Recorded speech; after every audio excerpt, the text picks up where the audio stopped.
What do you believe? Come on, what do you believe? Do you believe life is good? Do you believe life is tough? Do you believe it's difficult? Do you believe that gay people are wrong? Do you believe that war is right and peace is not possible? What do you believe? Come on, what do you believe? Do you believe in evolution? Or do you think it's just a theory? Do you believe that the atheist is wrong and they're going to go to hell? Come on, what do you believe? Do you believe in a flat world? That's what everybody believed at one time, or mostly. Do you believe in a round world? Is it round? Do you feel that it's round? Come on, what do you believe? Do you believe money is the root of all evil? Or do you believe that money is good? Do you love money? Do you think it's great? But you're going to say to me, hey, but that's what I feel. Yeah, I understand it's what you feel. How about the bomber that straps a bomb and they go out and they kill a few dozen people? That's what they believe. That's what they feel. Does that feeling make it right? Global humanitarian, that relief. That's what they feel. And they go out and feed the hungry, educate the sick and the poor around the world. That's what they feel. You feel it because you believe it. You feel it because you believe it. You feel it because you believe it. That's right. You feel it because you believe it. It's not the other way around, the way we often think, because feeling seems to come first for us. We feel those emotions and those sensations, whatever they are. So we say, yeah, but that's what I feel. You feel it because you believe it. Behind that feeling, underneath that feeling, somewhere is a belief. Whether you got that belief intellectually from other people as a child, or if it came from your experiences as you grew up. Yes, you feel it because you believe it. Belief powers emotion. Think of it that way, that whatever you believe, those are your emotions. Think of the very jealous person. They have a belief in some sort of maybe monogamy, or a belief that that woman should never look at another man, or her man should never look at another woman. And those beliefs power those emotions. So your beliefs are very important in that. So what should I believe? What should you believe? What do you want? Think of it as a grocery store, or a department store, or the marketplace. There is anything and everything that you could want. What do you want? Have you ever thought about it that way? That you literally, not figuratively, not imaginatively, but literally, just like choosing a pair of shoes or a new suit, or the type of haircut you want, or the kind of dress or suit that you would like to wear, that you can literally choose what you believe. Choice is power. Let me say it again. Choice is power. Whatever you choose is your personal power.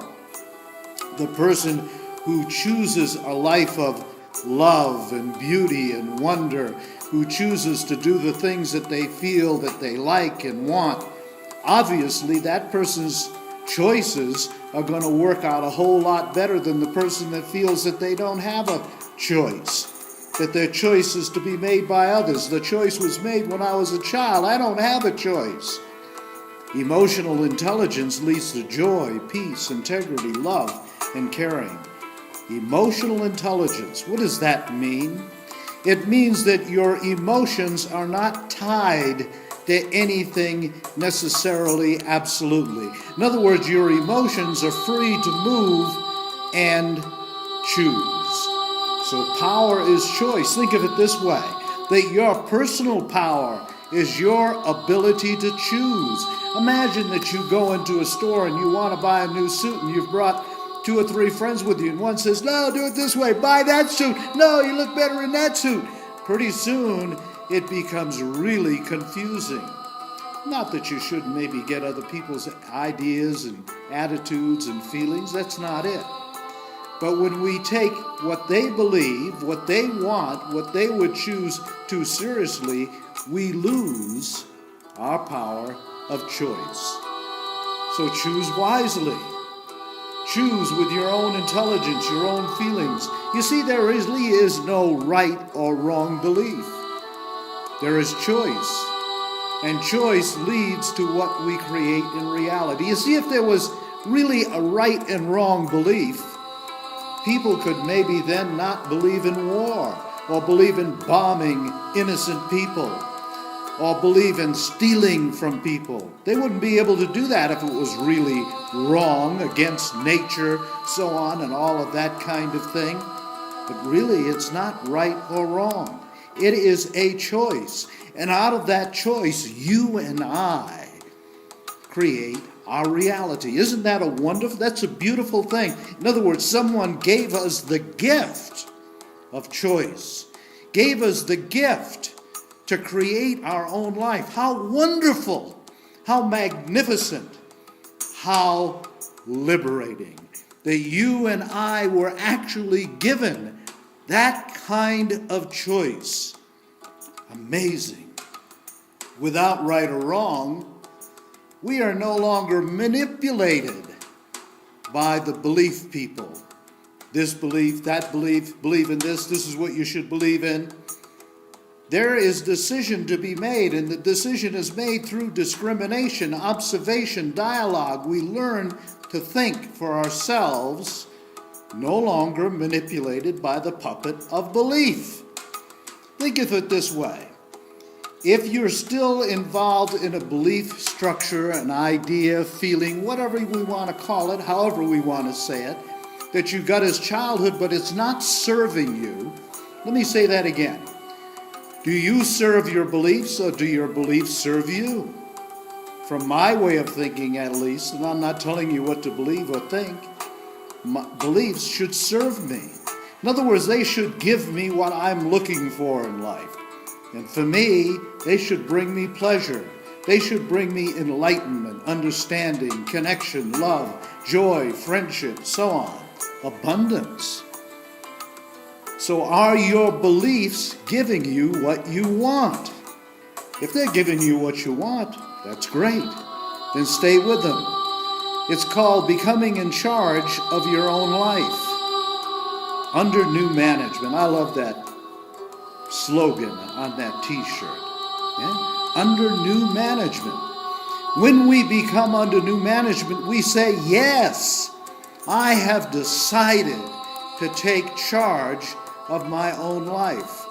I no longer need to be led by the nose or like a sheep. I no longer need to have the wool pull over my eyes. I no longer have to believe in what you believe just because you say it's the right and true belief, the only belief, and so on. We've all heard that, haven't we? This is the right religion. Yes, this is the way you must believe in order to get to Valhalla, heaven, or whatever the case may be. In that we are hooked by fear. When we let go of fear, now we can choose. We become involved in our own evolution. Now, this isn't easy, and I'm not going to tell you that it's easy. Many of the New Age people and the New Age movement people will tell you, oh yeah, you just change your beliefs, you do a little of this, a little of that, or whatever, and everything will come to you in magnificence. No, it isn't like that. Some of it will be a major challenge for you. Some of it will be incredibly difficult. You will feel fears that you may not even know that you had. Yes, fears that you didn't even know that you had. Why fear? Because we have become dependent on other people creating beliefs that we believe in, that we have based our life on. When we begin to take charge of our own life and say, yes, I can create my own life, I can go my own way, I can make my own decisions, it is sometimes incredibly scary because we're afraid we'll make a mistake. We're afraid we'll do the wrong thing. We're afraid we might hurt someone, and so on. I think you get the idea. Self-discovery is discovering what is right for you.